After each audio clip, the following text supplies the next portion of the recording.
Na tuelekee kwa maoni ya Wakenya ambapo bajeti ya mwaka wa 2026-27 imepokelewa shingo upande na mamilioni ya Wakenya wanaolalamika kuwa gharama ya maisha inazidi kupanda bila mikakati thabiti ya kuwakinga.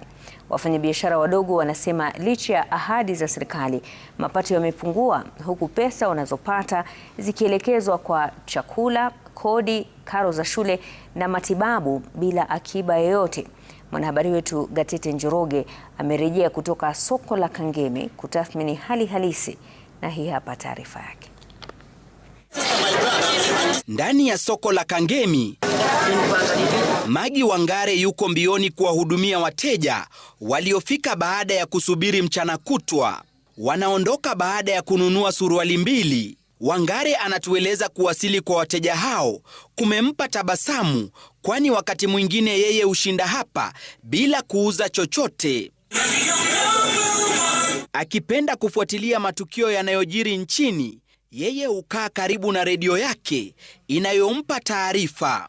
Leo akisubiri taarifa kuhusu bajeti, ila hana furaha. Mimi wakati bajeti inakuja, kama mimi Mkenya, kuwa nasikia uoga sana, kwa sababu ninajua ya kwamba wanaenda kushuti vitu juu. Sababu kuu ya kutoshabikia bajeti ikiwa ni gharama ya juu ya maisha inayowakabili wafanyabiashara wadogo kama yeye. Pia ninalipa 100, naenda na 50, narudi na 50. Unakuja unakalia mitumba yako, saa ingine usi. Na saa hiyo maybe umekula kitu huku sokoni, hata una pesa ya kulipa. Saa ingine lazima uende na nyanya ama vitunguu, na saa hiyo ujeusa. Sasa unaona, sasa inakuwa challenges kubwa sana. Kama bajeti ya kwangu nyumbani kutumia ni kama tunatumia dhao moja, na hiyo dhao moja hata itoshi. Sekta ya mitumba ikiwa ni mojawapo wa sekta zilizolengwa kutozwa ushuru zaidi awali kabla ya serikali kusitisha mpango huo. Wangare amekashifu pendekezo la muungano wao kupendekeza watozwe ada ya 5%. Wangejua Kenya tunapataka pale ndani, hata wastahili kusema waongeze lolote.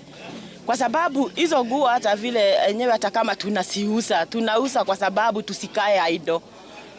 So kusema ati waongeze mtuba juu kwetu ni hasara zaidi, manake hakuna Kenya tunapataka. Ile kitu tunapataka ni kitu kidogo sana. Kauli ya kupunguzwa kwa bei ya bidhaa muhimu iliungwa mkono na wachuuzi wengine katika soko hilo, wanaosema biashara zao zinaendelea kudidimia. Mafuta imekuwa juu sana. Kama sisi tunapoenda kwa shamba, unakuta mtu akitaka kubebea mzigo, anakuambia utoe 15,000. Ile yenye tulikuwa hapa nyuma tulikuwa tunalipa transport 10,000. Unakuta hiyo ni 5,000. Hiyo 5,000 ndio profit yako yenye utapata kwa nyanya.